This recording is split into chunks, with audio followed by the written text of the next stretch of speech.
Muy buenas noches con cada uno de ustedes, muy buenas noches con toda la persona que nos están viendo en esta oportunidad. Muchísimas gracias. Mi saludo cordial al señor decano y a la junta directiva del ilustre Colegio de Abogados de Ica y a quienes en esta oportunidad nos están siguiendo a través de esta transmisión, a través de la plataforma del ilustre Colegio de Abogados de Ica. Un saludo especial para cada uno de ustedes, un saludo especial para quienes se están contactando en esta oportunidad. Y en el marco de este tema que nos toca abordar el día de hoy, analizaremos un poco el tema de los procesos comunes y también las cuestiones de criminalidad organizada.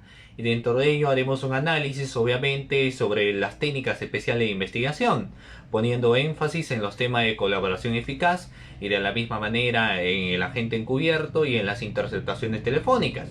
De la misma manera, haremos un análisis de cómo hoy en día se habla de organizaciones criminales que se dedican también a realizar actos de corrupción de funcionarios, de lavado de activo e incluso también los famosos delitos comunes existentes. Teniendo en cuenta ello, vamos a empezar mencionando básicamente lo que se encuentra respecto a las investigaciones de los casos comunes.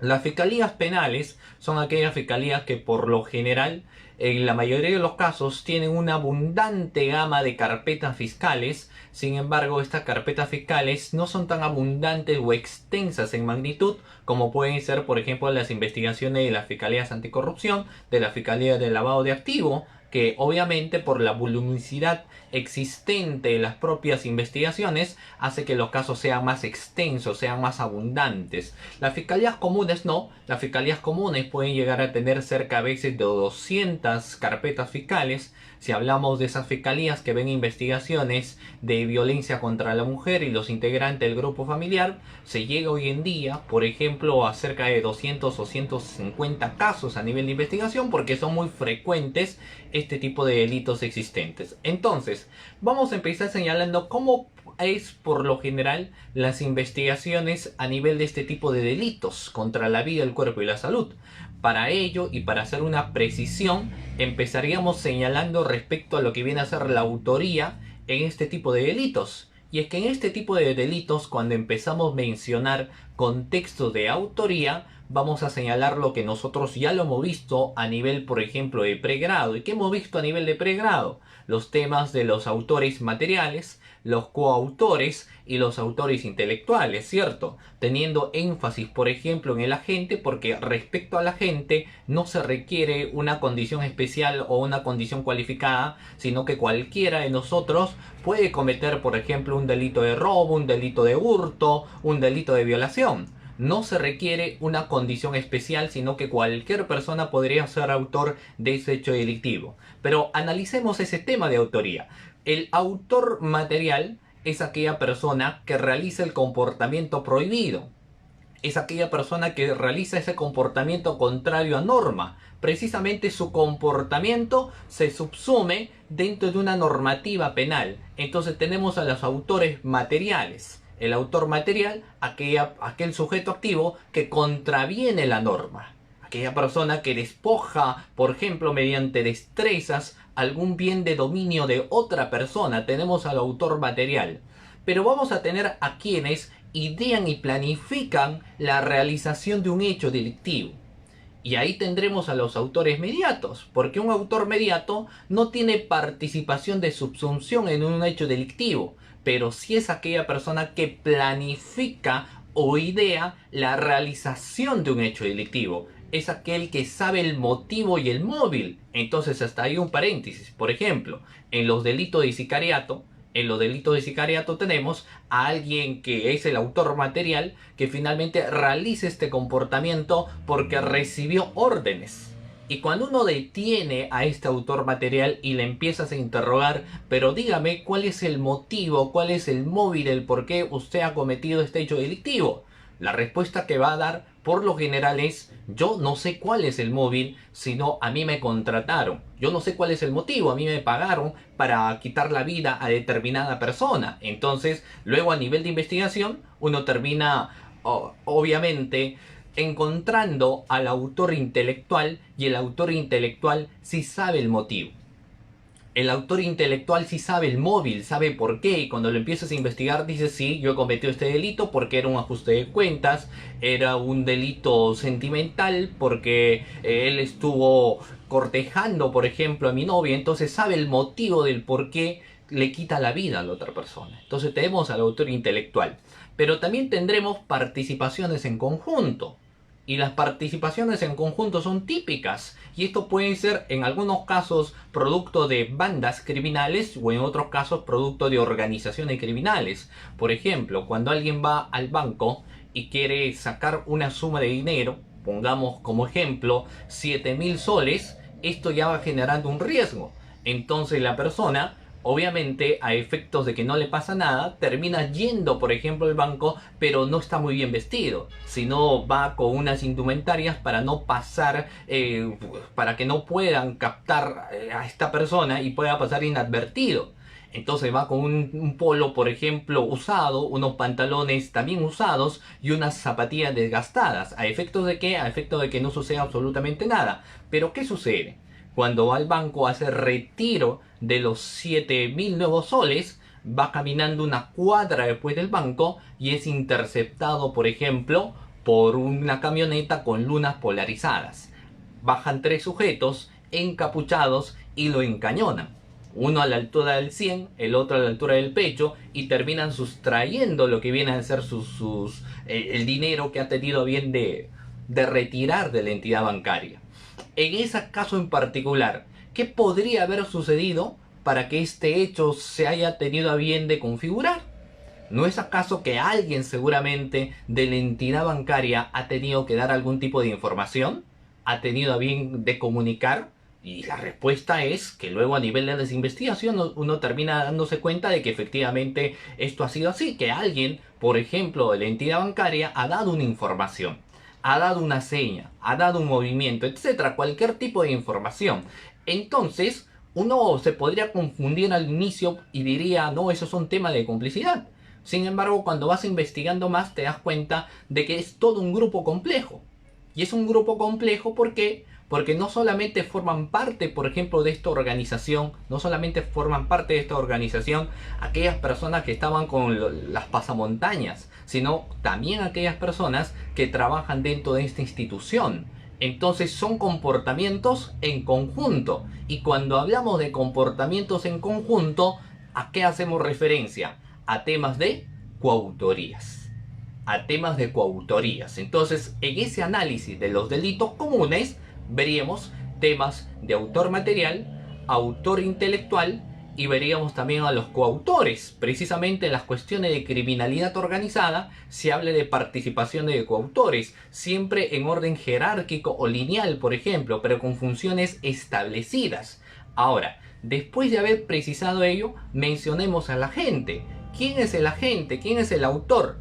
El autor en estos delitos no requiere una condición especial, no requiere una condición cualificada. A diferencia, por ejemplo, de los análisis de las autorías bajo el tema de infracción del deber. Porque en las cuestiones de infracción del deber, cuando uno empieza señalando autoría y estamos hablando de infracción del deber, delito contra la administración pública, por ejemplo, ahí sí nos dan una exigencia, porque nos menciona que solamente serán autores aquellas personas que tengan una condición especial, aquellas personas que tengan una condición cualificada. No cualquiera es autor. Entonces uno empieza rápidamente a decir, entonces si tienen una condición cualificada, solamente quienes serán autores, aquellas personas que están comprendidas, mucha atención, aquellas personas que están comprendidas en la carrera administrativa. Y quienes se encuentran comprendidos en la carrera administrativa serán solamente funcionarios y servidores públicos, ¿correcto? Funcionarios y servidores públicos.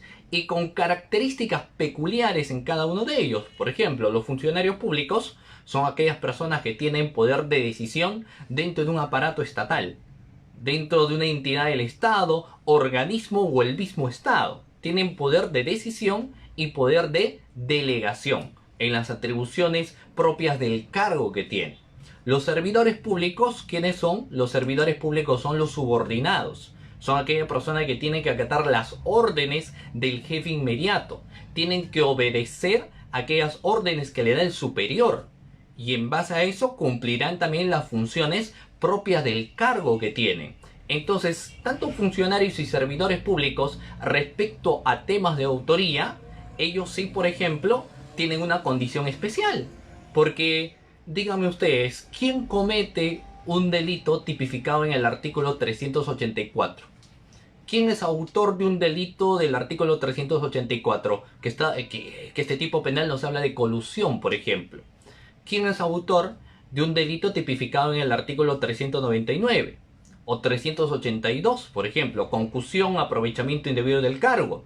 O del artículo 387, que nos menciona peculado. ¿Quiénes son autores?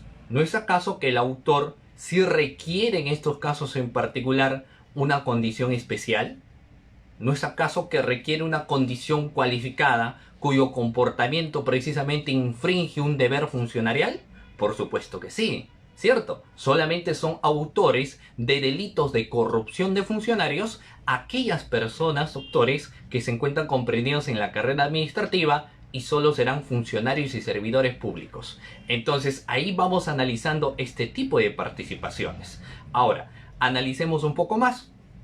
En los casos de la teoría del dominio del hecho, en los delitos contra la vida, el cuerpo y la salud, el encargado de realizar las investigaciones son las fiscalías penales. Y sobre ello vamos a mencionar ahora la cuestión del plazo de investigaciones de este tipo de delitos. Porque los plazos, por lo general, estos tipos penales son considerados como casos simples. Son considerados como casos simples. ¿Por qué? Porque se tiene, en muchos de los casos, un solo imputado. O sea, solo tenemos un solo imputado en esos casos, que habrá cometido un delito de robo, delito de hurto, por ejemplo, delito de violación o delito de extorsión. Se tiene 1, 2 o 3 a lo máximo como imputados. Entonces, el plazo en este tipo de investigaciones, por ejemplo, teniendo este tipo de hechos, será, de acuerdo a lo que nos señala nuestro Código Procesal Penal, 60 días. Tendremos un plazo de 60 días que obviamente puede ser ampliado por 60 días más, teniendo un total de 120 días. Lo típico es que en este tipo de investigaciones, de los casos comunes, después de los 120 días, se tenga bien de formalizar o archivar. Y si es la formalización, ya estamos propiamente en este estadio procesal, donde es, si bien es cierto, decisorio, también se tiene que continuar con una investigación. ¿Perfecto? Ahora, sin embargo, si luego nos metemos a mencionar lo que yo señalaba, delito de infracción del deber. Los delitos de infracción del deber, ya la situación cambia. Porque, para empezar, dentro del Ministerio Público, el órgano competente para investigar estos casos será la Fiscalía Corporativa especializada en delitos de corrupción de funcionarios. Ellos son los competentes. Fiscalía Corporativa especializada en delitos de corrupción de funcionarios, quienes investigan los tipos penales comprendido entre los artículos 382 al 401 de nuestro Código Penal. 382 nos habla del tipo penal de concusión y termina en el artículo 401, que nos menciona a nosotros el tipo penal de enriquecimiento ilícito. Entonces, acá ya la situación varía, porque dentro de los delitos de corrupción de funcionarios vamos a encontrar delitos que por su propia naturaleza son más sencillos a nivel de una investigación y otras que son complejas. Y precisamente en esta complejidad hoy en día se ve organizaciones criminales que se dedican a cometer delitos en proceso de licitación, en proceso de contratación. Y ustedes ya han escuchado que este tipo de organizaciones criminales son las organizaciones de los famosos cuellos blancos, por ejemplo, que eso es la denominación que en realidad le dan, ¿cierto? Porque aquí estamos hablando ya de personas que forman parte de una organización, pero que se dedica y tienen incluso estatus académicos muy elevados, que se dedican a cometer este tipo de delitos contra la administración pública, pero a eso llegaremos más adelante. Centrémonos en ese sentido, por ejemplo, en esos tipos de investigaciones de corrupción. Típicos casos comunes que suelen ver estas fiscalías especializadas: delitos de cohecho. Los delitos de cohecho es el pan de cada día. Y dentro de ello uno analiza el delito de cohecho y sus diferentes derivados, ¿no? Porque de todo el vagamen de delitos de corrupción, el cohecho es el que tiene más derivados. Tenemos el cohecho pasivo propio, cohecho pasivo impropio, cohecho activo genérico, cohecho activo específico, cohecho transnacional. Y si hoy en día, ya por temas de vinculación funcional específica, se habla, por ejemplo, del cohecho activo genérico en el ejercicio de la función policial, cohecho pasivo propio, cohecho pasivo impropio en el ejercicio de la función policial, donde los únicos autores de este hecho delictivo serán miembros, por ejemplo, de la Policía Nacional del Perú. Entonces, los cohechos son los tipos más comunes. ¿Y cuántos son los autores, por lo general, de un delito de cohecho? Puede ser entre 2, 3 o 4 personas, por lo general. ¿Correcto? Entonces, un caso de 2, 3 como cohecho o concusión, que es otro tipo penal también frecuente, ¿merecen ser declarados complejos? Por lo general no. Son tipos penales de casos simples, no complejizados, pero cuando pasamos a la otra esfera, y les voy a señalar 3 tipos penales que por lo general y por su propia estructura y naturaleza tienen una complejidad. ¿Y cuáles vendrán a ser, por ejemplo, estos delitos? El primero de ellos, muy frecuente y ahora muy común en estas situaciones de pandemia o emergencia, los delitos del artículo 384. ¿De qué hablaré? Del delito de colusión. El delito de colusión, ¿cierto? Porque en este delito de colusión precisamente se da en los procesos de contratación y adquisición de bienes, obras, servicios, concesiones o cualquier otro tipo de operación a cargo del Estado. Los famosos delitos de colusión. Hace un tiempo se hizo un estudio y el delito de colusión en los procesos de licitación eran los que con mayor frecuencia se solían cometer, precisamente por funcionarios públicos que tienen poder de decisión al momento de adquirir, por ejemplo, algún tipo de bien o la construcción de algún tipo de carretera, puente, etc. ¿Correcto? El otro tipo penal que por complejidad también nos requiere un especial análisis. Estaremos hablando del delito tipificado en el artículo 387. ¿De qué tipo penal hablaré? Del tipo penal de peculado. El tipo penal de peculado, por ejemplo, y ahí tiene su propia naturaleza este tipo penal. Porque ¿qué nos menciona? ¿Quién es autor de este delito? El funcionario y servidor público que se apropia o utiliza caudales o efectos que estén bajo su administración o custodia, ¿cierto?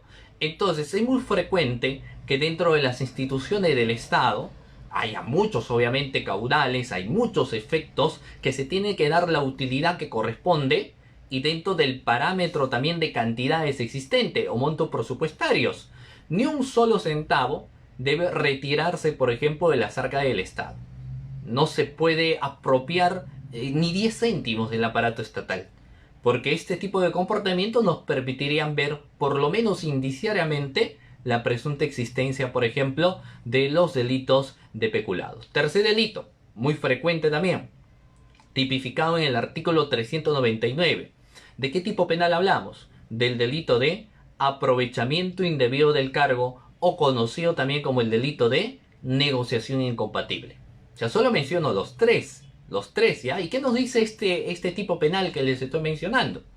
En la descripción menciona lo siguiente: el funcionario y servidor público que se interesa indebidamente para sí o para otro, de manera directa, indirecta o por acto simulado, en los contratos y operaciones. Entonces, estos 3 delitos que acabo de mencionar, peculado, por ejemplo, colusión y aprovechamiento indebido del cargo, son los que por su naturaleza van a ser, por lo general, declarados complejos a nivel de una investigación. ¿Y en dónde va a radicar esa complejidad? Primero, en la pluralidad de agentes. Porque los procesos de licitación, procesos de contratación, por ejemplo, al momento del otorgamiento de la buena pro, vamos a tener al comité de selección. Y dentro de este tema, ¿cuántas personas integran un comité de selección? Integran 6 personas, 3 titulares y 3 suplentes. Y entonces, si se investiga a los integrantes del comité de selección, tienes 3 titulares. ya tenemos a partir de 3 una pluralidad de agentes. Pero no será el único que será investigado. Seguramente tendremos al área usuaria, o tendremos al gerente de la institución, o tendremos al directorio de la institución. Y aparte de ello, entonces ya por temas de complejidad, ya tendríamos pluralidad de agentes. ¿Correcto? Estaríamos hablando pluralidad de agentes. Ahora, un proceso de licitación, doctores. La documentación de los procesos de licitación. Los procesos de licitación, ¿son documentaciones abundantes o son documentaciones cortas? ¿Serán documentaciones que tengan, por ejemplo, cerca en ocasiones de 22, 30 o a veces 80 tomos? ¿O tendremos, a diferencia de las investigaciones de los delitos comunes, por ejemplo, cerca de 15 o cerca de 20 o quizás 200 folios? Entonces, por lo general, los procesos de licitación tienen abundante documentación y el Ministerio Público solicita el íntegro del expediente del proceso de licitación. Entonces ya tienes una segunda situación para que digas, no, los casos de corrupción de funcionarios van a tener a bien de ser declarados complejos. ¿Por qué? Porque ahora tienes abundante documentación. Tienes abundante documentación. Y aquí ingresa lo interesante respecto a temas de técnica de investigaciones. Todavía no ingresamos a técnicas especiales de investigación, ¿correcto? Sino a investigaciones en estos tipos penales. Por ejemplo, la mayoría, no puedo decir todos, porque en cohecho puedes encontrar prueba directa. En cohecho cohecho activo genérico encuentras prueba directa. En concusión puedes encontrar prueba directa.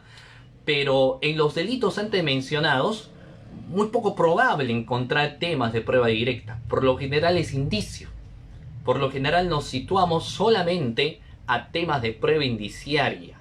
Y ahí lanzamos pues este primer tipo penal que hemos estado mencionando, colusión. Por ejemplo, colusión. Verbo rector, la concertación. Verbo rector, la concertación. ¿Qué dice la Corte Suprema respecto a esa tipicidad objetiva? ¿Qué es la concertación? Concertación igual a acuerdo, un acuerdo de voluntades. Pero ese acuerdo de voluntades no es cualquier tipo de acuerdo, sino tiene que tener un objetivo.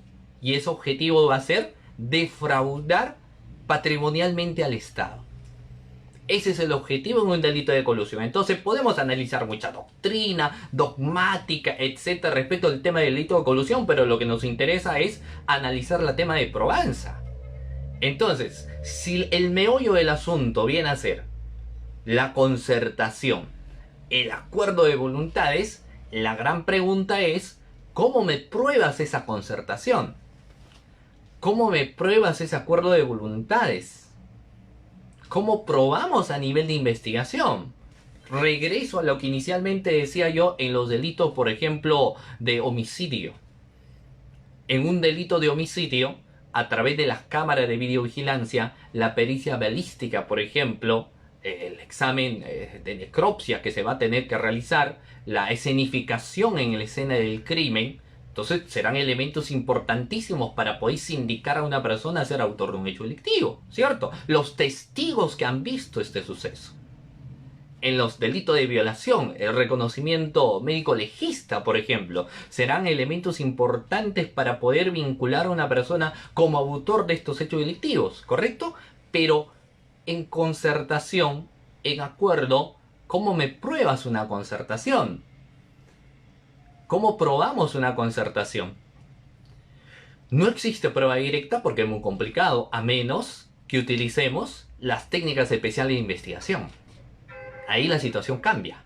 Pero para aplicar técnicas especiales de investigación hay que tener una especial motivación, circunstancia todavía para poder hacer la utilización de la misma. Si no, no podríamos realizar.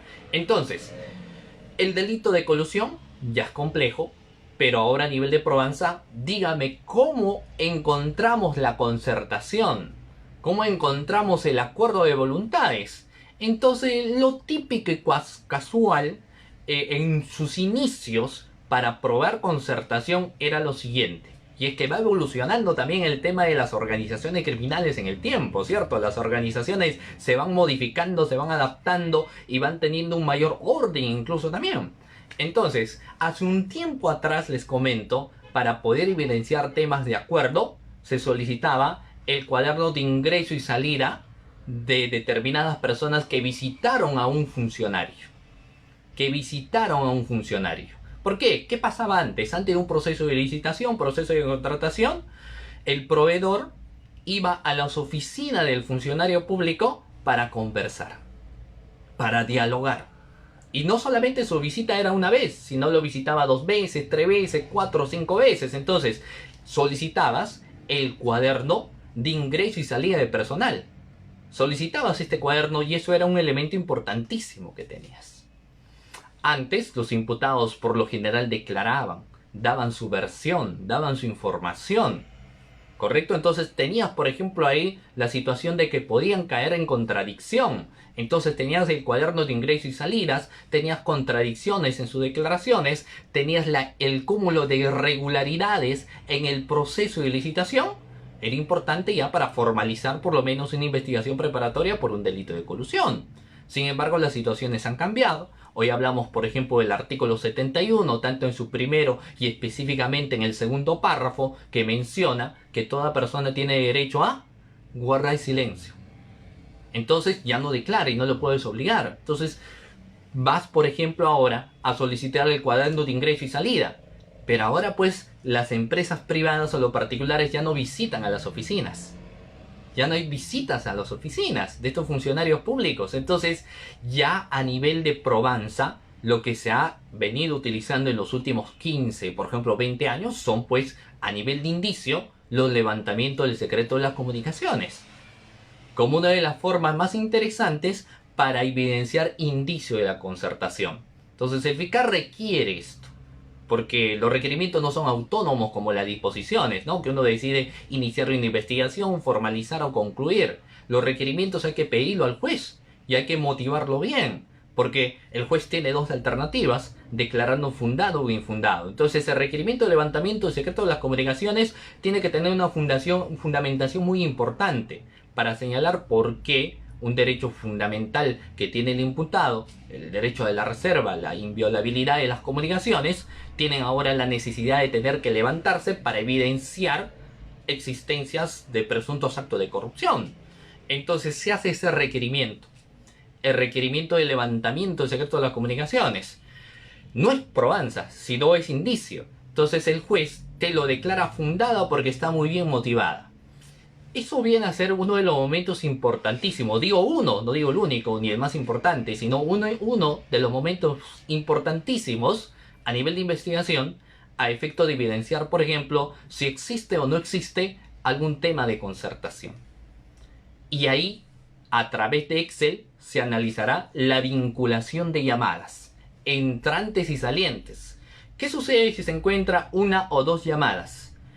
¿Eso es prueba? ¿Ese es un indicio? Pues no tendrá mucha relevancia en sí. Pero si encontramos más de 2 llamadas, 3, 5, 7, 10 llamadas que tengan duraciones de 5, 6, 7 minutos, entrantes y salientes, eso sí es un indicio fuerte.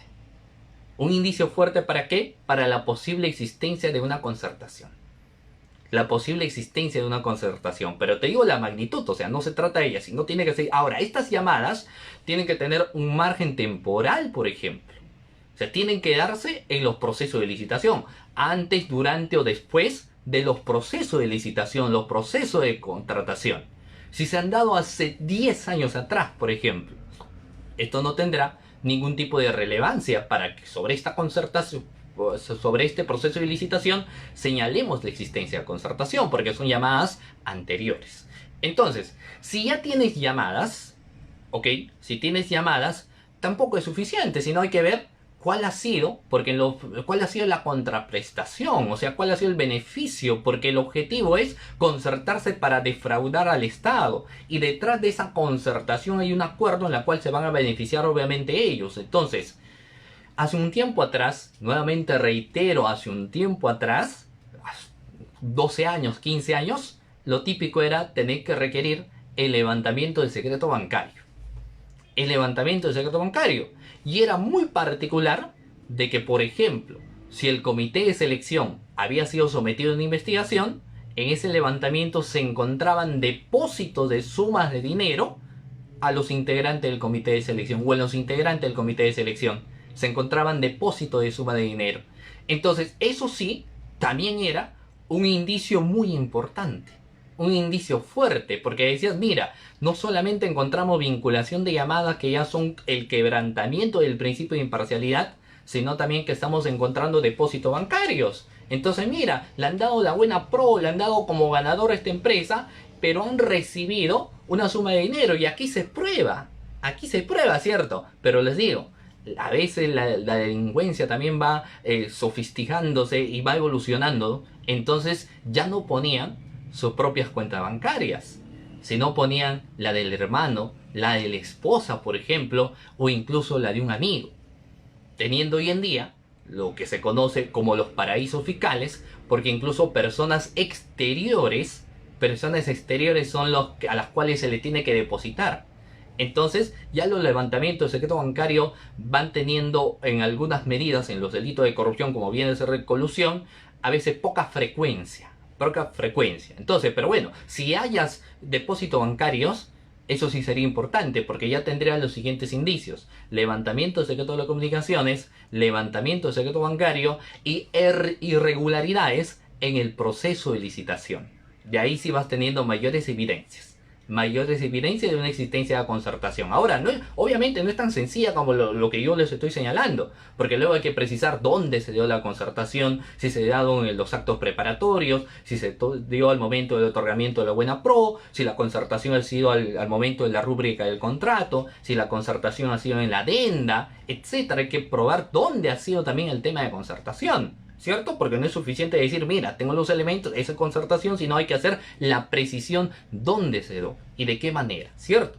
Entonces, dejando de lado esto, bueno, los casos de peculado también tienen su propia pericia valorativa, su propio análisis, los delitos de aprovechamiento indebido del cargo, donde es más sencillo la nivel de probanza a diferencia de los delitos de colusión, porque en los delitos de aprovechamiento lo que hay que ver es el cúmulo de irregularidades administrativas que se hayan tenido a bien de dar para favorecer a una persona o para favorecerse ellos mismos en los contratos o operaciones, ¿correcto? Entonces, sin embargo, estas situaciones hasta solo un tiempo atrás eran considerados solamente casos complejos. Pero no eran cuestiones, por ejemplo, de criminalidad organizada. O sea, no eran cuestiones de criminalidad organizada. Pero hoy en día ya se ve todo un grupo de personas sofisticadas, ¿correcto?, de que se dedican a cometer, por ejemplo, actos de corrupción, como lo que vienen a ser los procesos de licitación. O ocupar cargos dentro de una entidad del Estado, ¿no? O sea, todo tipo de organizaciones bien estructuradas, con roles definidos, con estrategias, ¿no?, con sus propios módulos operandi existentes. Entonces, ante esas situaciones, ¿cómo el Ministerio Público tiene que hacer frente este tipo de actos o este tipo de circunstancias? ¿Cómo debes hacer frente? Entonces, nuestro Código Procesal Penal respecto a ese tema señala, pues, las técnicas especiales de investigación. ¿Cierto? Y dentro de las técnicas especiales de investigación, ¿qué encontramos? Las interceptaciones telefónicas, el agente encubierto y los temas de colaboración eficaz. Y la Corte Suprema se pronuncia también respecto al plazo ya en cuestiones de organización criminal, porque dice lo siguiente, mira, y ahí recordamos nada más porque yo estoy seguro que ustedes ya lo saben. El caso simple, ¿cuántos días tenemos sobre la investigación de un caso simple? Hemos señalado 60 días, que pueden ser ampliados por 60 días más, teniendo un total de casos simples de 120 días en los casos simples. Cuando el caso es complejo, vamos a tener un lapso de tiempo de 8 meses. 8 meses en las cuestiones de caso complejo, ¿cierto? pero no cualquier caso amerita ser declarado complejo, sino ya hemos estado manifestándolo también. Necesitamos pluralidad de agentes, diferentes actos de investigación, tenemos que analizar abundante documentación, hay que tener que hacer diligencias externas, internas, o sea, hay una fundamentación legal para que el fiscal pueda declarar un caso como complejo. Y ahí ingresa pues la pregunta, ¿no? Los casos de criminalidad organizada, ¿son casos complejos o no son casos complejos? Reitero, las cuestiones de criminalidad organizada, ¿son casos complejos o no son casos complejos? Obviamente la respuesta es, por supuesto que sí, son casos complejos las cuestiones de crimen organizado. Entonces, si es complejo respecto al plazo, tendríamos, por ejemplo, solamente 8 meses, ¿cierto? Que una investigación, por ejemplo, en diligencias preliminares debería ser solamente de 8 meses.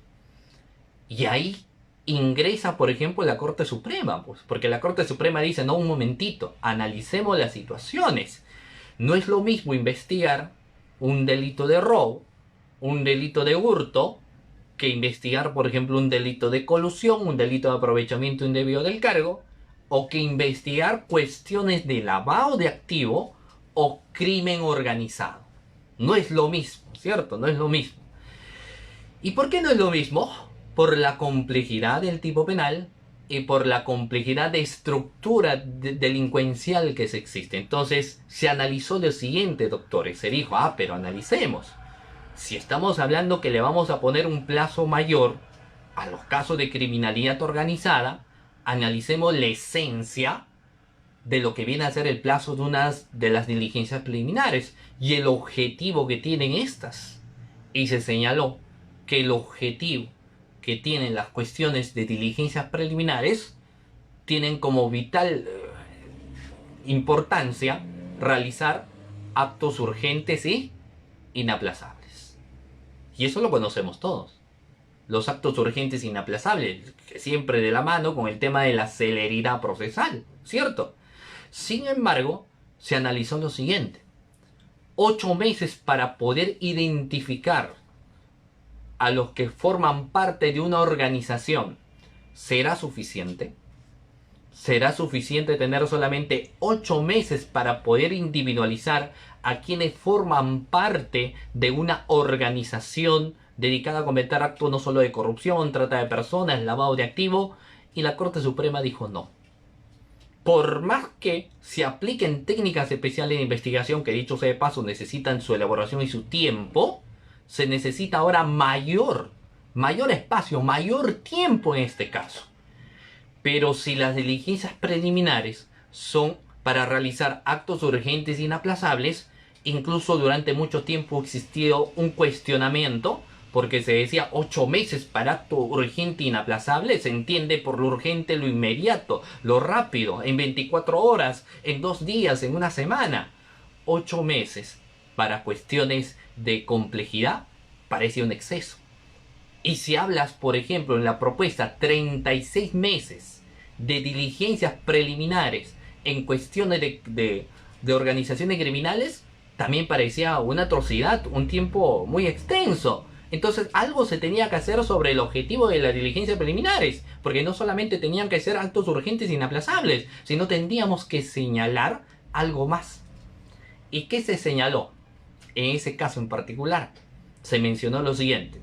Ahora, el objetivo de las diligencias preliminares no solamente será realizar actos urgentes e inaplazables. Así menciona. No solamente será realizar actos urgentes e inaplazables, sino que ahora el Ministerio Público, el fiscal, tiene que ver satisfecho su objetivo de investigación. O sea, se tiene que cumplir el objetivo de investigación. Entonces, como te ponen ello, obviamente el Ministerio Público dijo, pues 8 meses es muy poco, aplicamos técnicas de investigación y otros actos, hay que tener que valorar, analizar, porque ahora te piden motivación. 36 meses en cuestiones de criminalidad organizada, en diligencias preliminares, pero como siempre sin perjuicio de que se termine en el menor tiempo posible, ¿no? Aunque a veces se termine ocupando los 36 meses que se ha tenido a bien de solicitar. Entonces, eso sobre el plazo. ¿Qué técnicas ayudan muchísimo. Las interceptaciones telefónicas. Porque incluso las interceptaciones telefónicas te permiten luego evidenciar otros actos de corrupción. ¿Cuál es aquella eficiencia o finalmente cuál te hará mayor eficiencia por cuestión lógica procesalmente hablando? ¿Un levantamiento del secreto de las comunicaciones o una interceptación telefónica? ¿Cuál nos dará, doctores, mayor eficacia o eficiencia a nivel de una investigación? Por obvias razones, las interceptaciones telefónicas. Porque vamos a encontrar en tiempo real, por ejemplo, las prácticas, las disertaciones, las disposiciones en tiempo real. Lo que no sucede con los levantamientos de secretos de las comunicaciones, porque te llegan solamente vinculaciones. Pero ese tema de interceptaciones hay que trabajarlo bien. Hay que estructurarlo bien, ¿cierto? Otra situación, los agentes encubiertos en cuestiones de organizaciones criminales.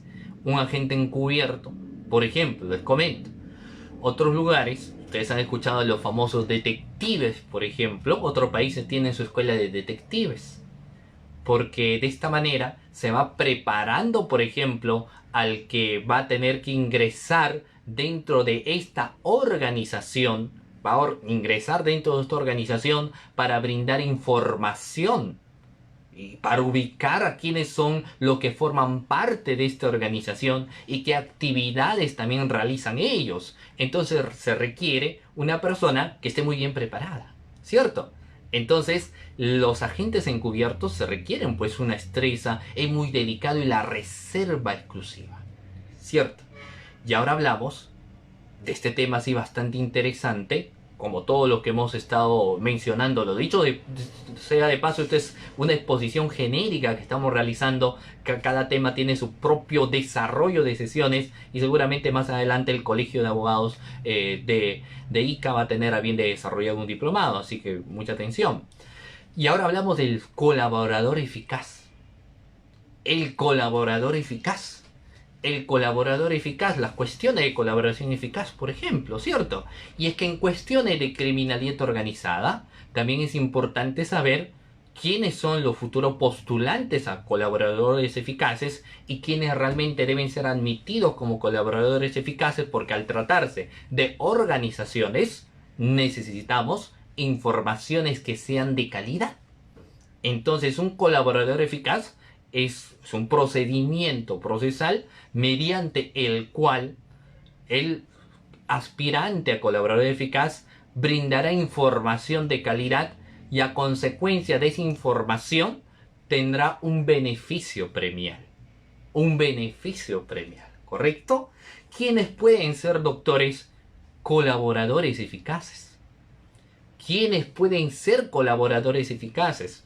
Primero, por obvias razones, el que será colaborador eficaz será el imputado. El imputado, el primer llamado a ser colaborador eficaz, porque va a solicitar un beneficio premial, una reducción de su pena. Siguiente situación. El sentenciado también puede aspirar a tema de colaboración eficaz. Puede aspirar a ser un colaborador eficaz porque se le puede reducir también la pena privativa de libertad que está teniendo. Y luego, un externo, por ejemplo, un testigo de una investigación, también puede ser colaborador eficaz. También un externo puede ser colaborador eficaz. Entonces ahí, por ejemplo, saltaba toda una controversia. ¿Y qué beneficio premial tiene este tercero? Si no es sentenciado, tampoco está siendo imputado. Entonces, ¿cuál es el beneficio premial que va a tener? Y ahí ingresa la siguiente lógica. A nivel de una investigación, si hoy eres testigo, quizás mañana seas incorporado como imputado. ¿Cierto? Hoy eres testigo, quizás mañana eres incorporado como imputado.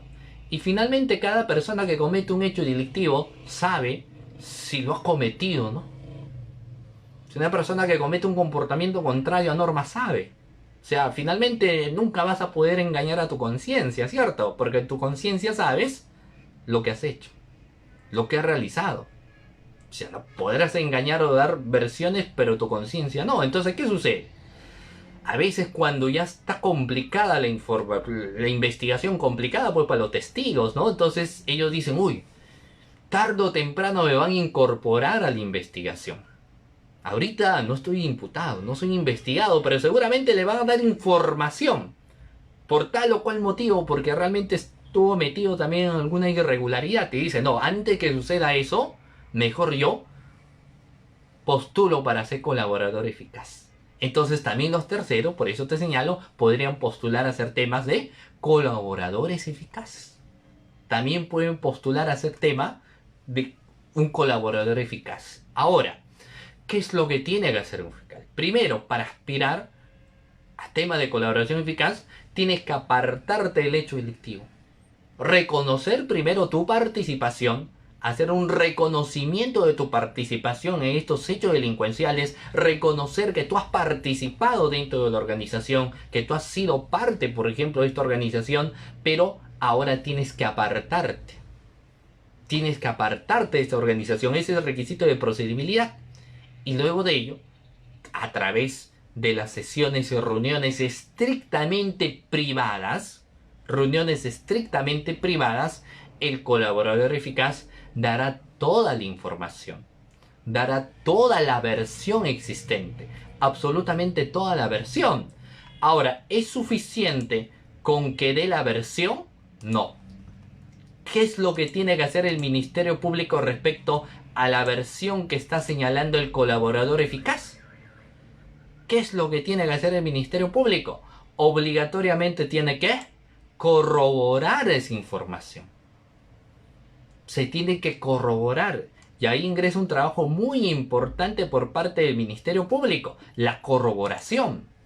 La corroboración. O sea, si no hay una corroboración, ¿correcto? Si no hay temas de corroboración, por ejemplo, ¿cómo finalmente vamos a decir que nos encontramos ante una información de calidad? O sea, si el colaborador eficaz, a manera de ejemplo, dice, mira, dentro de la institución, determinadas personas eran los encargados de emitir los informes. Determinadas áreas son aquellos que han dado la conformidad. En determinadas áreas se encuentran los fallos de todos los procesos irregulares.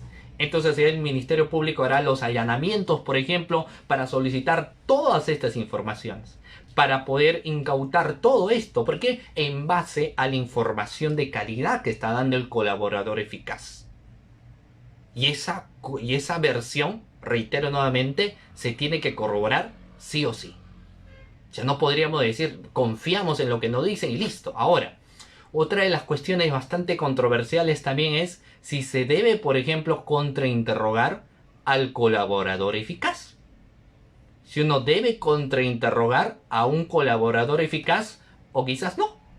Y ahí la respuesta es de que son procesos en los cuales no quepa los temas de la contradicción, del contrainterrogatorio. O sea, uno no contrainterroga al colaborador eficaz. No hay contrainterrogaciones. Ahora, eso sí es importante. No es suficiente con la sola versión de colaborador eficaz, sino que esta versión, reitero nuevamente, tiene que pasar por una etapa de corroboración. Y en esa etapa de corroboración, uno se puede dar cuenta quizás de que la información que ha estado señalando, la información que ha estado vertiendo, no es una información de calidad. O sea, no es una información que nos ayuda a los hechos. ¿Y qué pasa si ese colaborador eficaz da la misma versión que el anterior colaborador eficaz? Tampoco, porque necesitaremos temas nuevos. Necesitaremos informaciones nuevas finalmente para hallar a la verdad. Y eso toma su espacio de tiempo. Finalmente, estas informaciones permiten, por ejemplo, individualizar a presuntos autores de un hecho delictivo. Nos permiten individualizar a quiénes son los autores. Ahora, la reserva que se tiene que tener sobre el tema de colaboración eficaz es al límite. No se debe filtrar información. Y ahí uno tiene que tener cuidado. Porque al tratarse de casos tan delicados y tan grandes, no se olviden que a veces están los temas de los chuponeos, por ejemplo. Los temas de las conversaciones que tú puedes tener con alguien y por ahí un filtro. Son cuestiones bastante delicadas. Entonces, en ese sentido, se tiene que lograr una estricta reserva de cada una de las sesiones. A veces en estos temas el único que conoce es el fiscal provincial, el fiscal adjunto y nadie más. Porque la reserva es tal como cual. Nadie debe saber quién es el colaborador eficaz y se le tiene que dar pues acá también solamente una clave a los temas de colaboración eficaces. Son muy importantes. ¿Y qué sucede si se filtra la información? Es un tema bastante delicado. En los casos mediáticos hay una gran posibilidad de que se filtre información de quién finalmente son los temas de colaboradores eficaces. En ese sentido, doctores, ¿qué podemos evidenciar? Vamos a evidenciar que a nivel de los procesos de investigación, dependiendo de los casos comunes, de los casos de corrupción de funcionarios, de los casos de criminalidad organizada o cuestiones de lavado de activo, las investigaciones cambian. Las investigaciones cambian y esto se va tornando más complejizado también.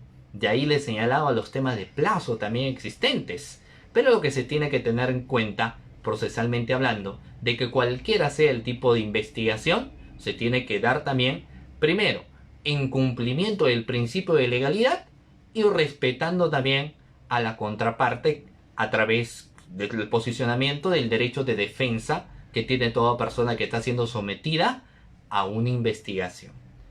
Muy bien, doctores, de esta manera termino mi disertación en esta noche, hoy 18, viernes 18 de septiembre del año 2020. Muchísimas gracias a la invitación del ilustre Colegio de Abogados de ICA, de cada uno de sus miembros y de cada uno de ustedes que me han estado acompañando en esta transmisión en vivo. Muchísimas gracias de todo corazón con cada uno de ustedes. Dios mediante, nos estaremos viendo en una próxima oportunidad. Muy buenas noches con cada uno de ustedes.